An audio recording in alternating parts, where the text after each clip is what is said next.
Go in, go in, go in, go in, go in, man, go in. Let's transition to a matchup in Seattle as Baker Mayfield and the 3-1 Tampa Bay Buccaneers are traveling to Seattle to take on Sam Darnold and the 3-1 Seattle Seahawks. It's Baker Mayfield versus Sam Darnold. The Seahawks are favored by 3.5 points. It's a 4:05 p.m. kickoff. The over-under for this matchup is 44.5 points. So, when I look at the matchup with Baker Mayfield versus Sam Darnold, this matchup to me is a prime example of quarterbacks and why you cannot give up on quarterbacks too soon. Because we watched Baker Mayfield go to Cleveland, and he struggled in Cleveland, although he did lead the Browns to a postseason appearance. He actually won a playoff game for the Cleveland Browns over the Steelers, and he led rookies in touchdown passes. And the Browns decided to move off of Baker. And Baker was a journeyman quarterback for a few years. He's found a happy home in Tampa, and the Tampa Bay Buccaneers are his football team, and it's his city, and he is the leader of that team and the best player right now in that offense. Sam Darnold, on the other hand, he started his career off in New York for the Jets, and it didn't go well. And he was a journeyman quarterback for a few seasons. He went to Minnesota last year, and Kevin O'Connell did a tremendous job coaching Sam Darnold. And Sam Darnold last year, I think he had 35 touchdowns, 12 interceptions, led the Vikings to the postseason. Now, they did lose in the playoffs, but Sam Darnold was able to find a job in Seattle, got a huge payday from the Seattle Seahawks, and he's played well in the first 4 games of the season.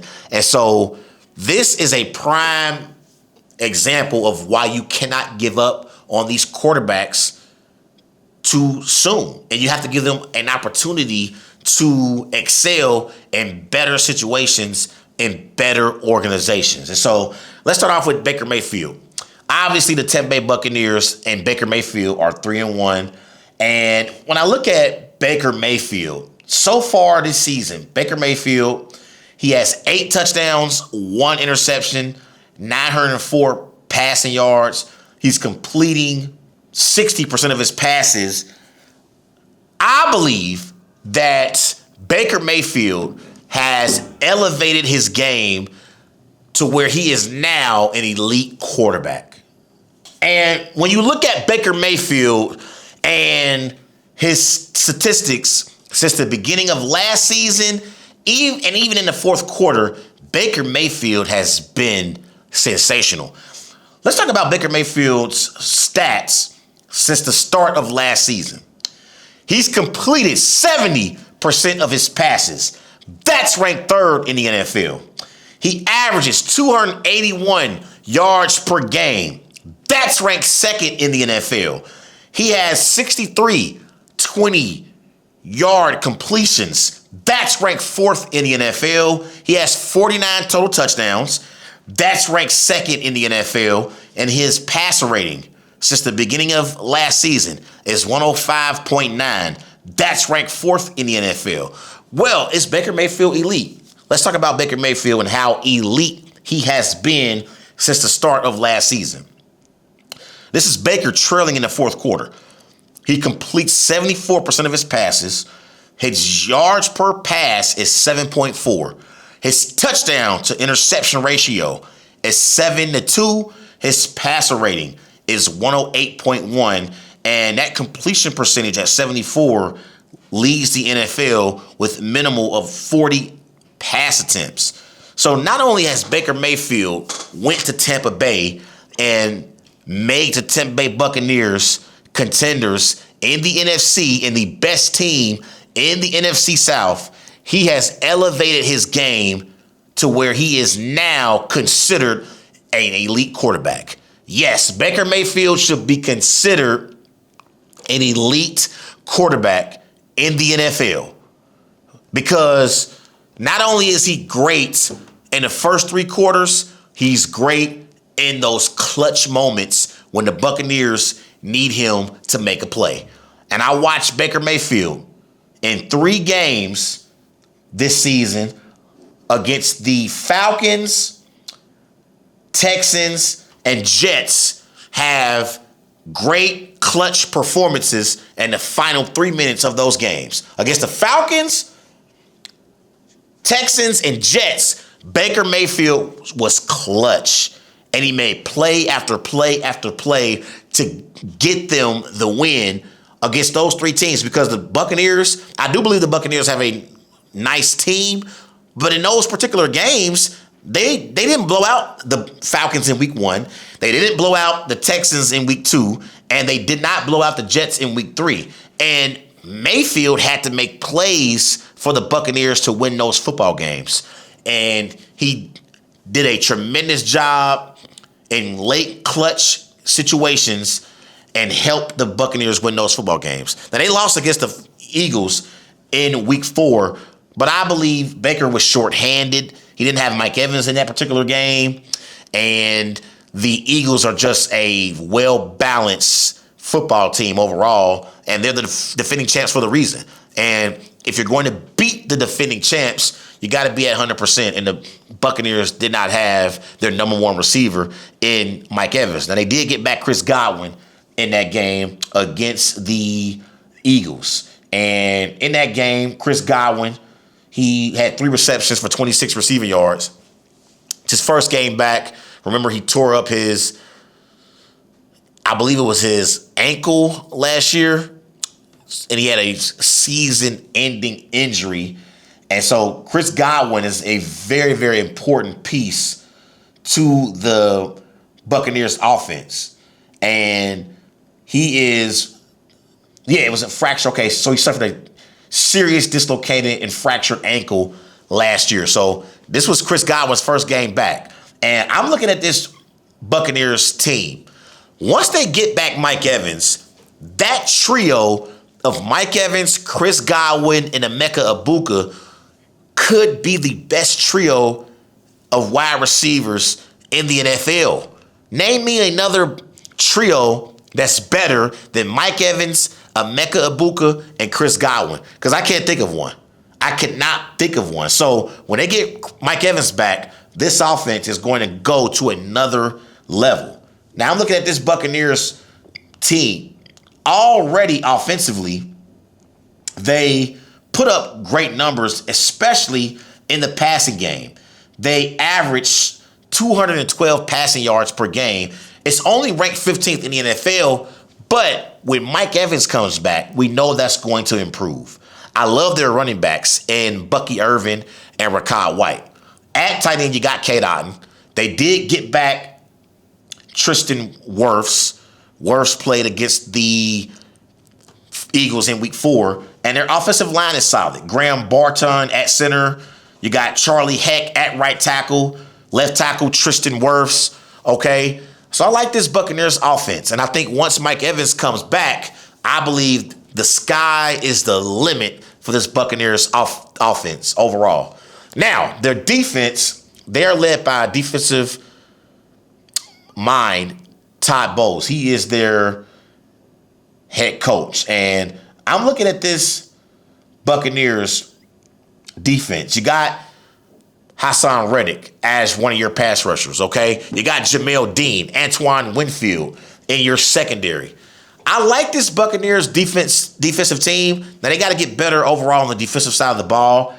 They gave up 31 points to the Eagles in week 4. And week 3, they gave up 27 to the Jets. Week 2, they gave up 19 to the Texans. And in week 1, they only gave up 20 to the Falcons. But I believe the strength of the Buccaneers team is their offense, led by Baker Mayfield.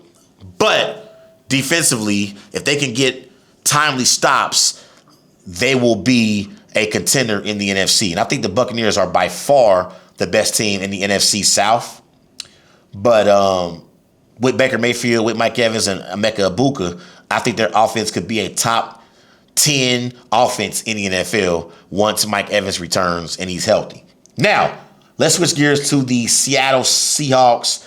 They are 3-1 on the season.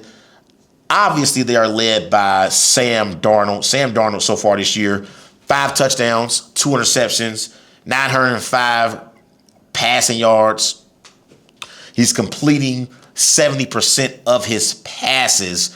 And similar to Baker Mayfield, the same way Baker Mayfield has went to Tampa and revitalized his career, Sam Darnold is trying to do that same exact thing in Seattle and revitalize his career as the starting quarterback for the Seattle Seahawks. And I'm looking at Sam Darnold.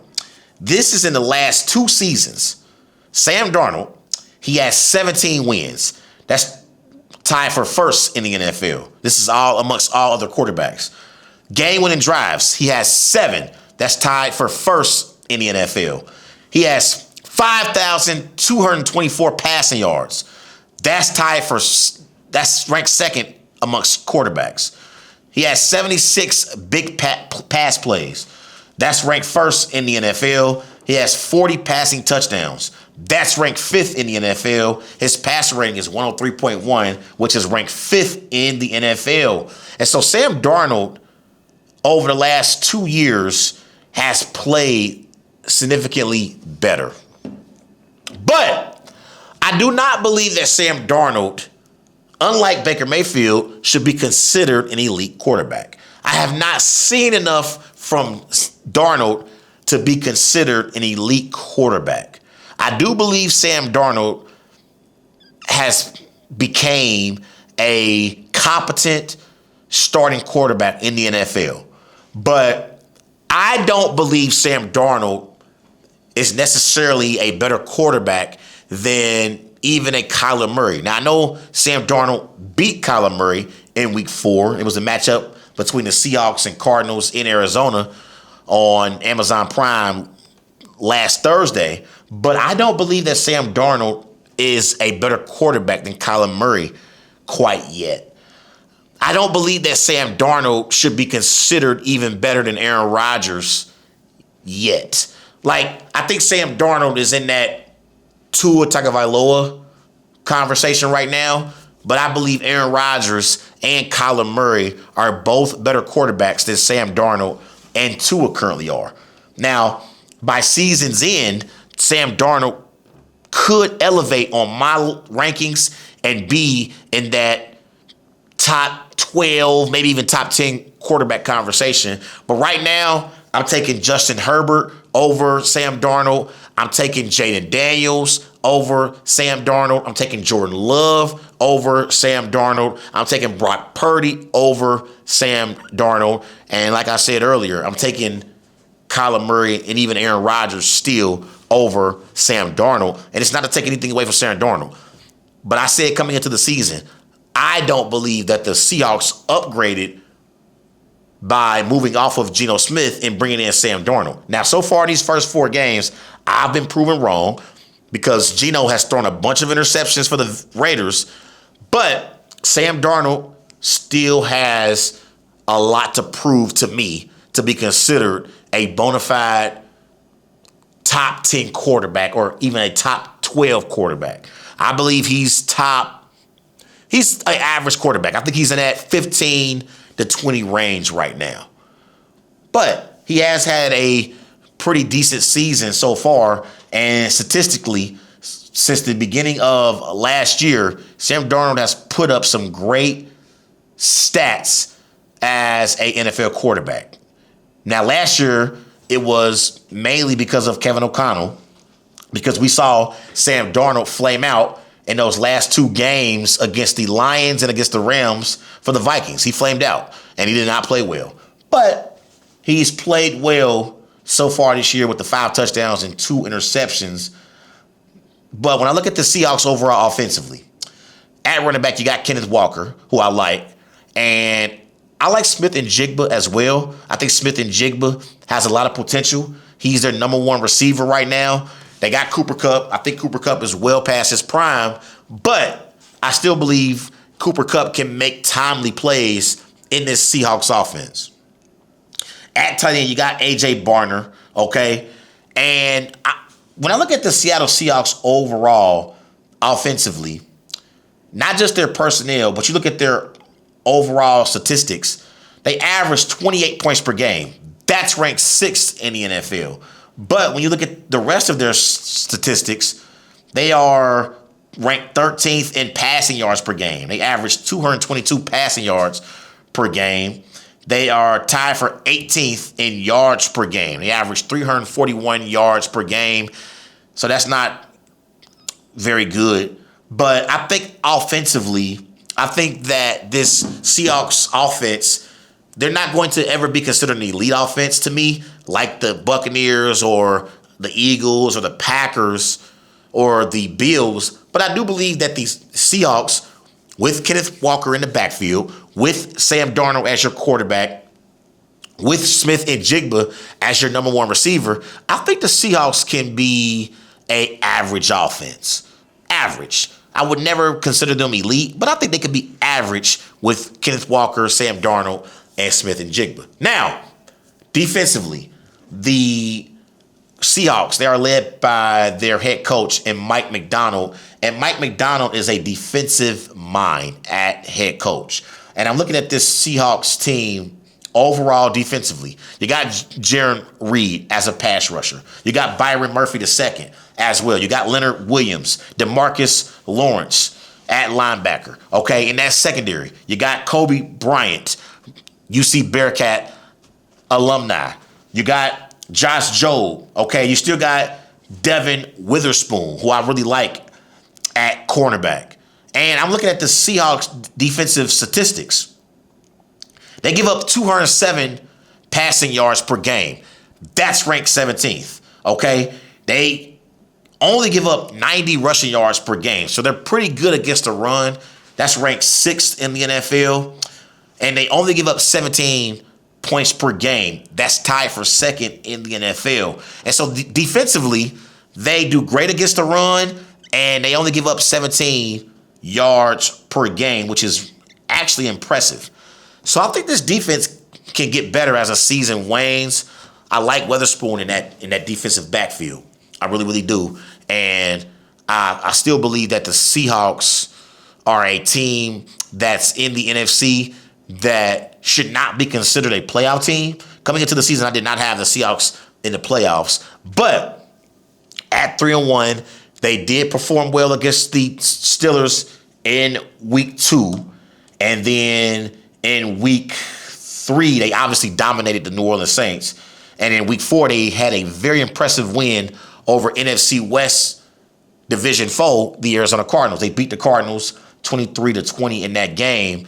But the Seahawks, to me, are a team that is, if they reach their ceiling, they could be maybe a good team in the NFC, but I would still consider them a tier below the Tampa Bay Buccaneers, the Philadelphia Eagles, the Green Bay Packers, the LA Rams, the Detroit Lions. I don't believe the Seahawks are in that realm, but I do believe that they are a tier below. And they could sneak into the playoffs as we get closer to January, but we'll see what happens with the Seattle Seahawks. But I'm excited for this matchup. Todd Bowles, Mike Macdonald, Baker Mayfield, Sam Darnold, Chris Godwin, Emeka Egbuka, Smith and Jigba for the Seahawks. This is going to be a very, very entertaining game in the 4 o'clock window. But I believe the Tampa Bay Buccaneers will outlast the Seattle Seahawks. So I'm rolling with Baker Mayfield to beat Sam Darnold in Seattle. I'll go Baker Mayfield 27, Sam Darnold 21.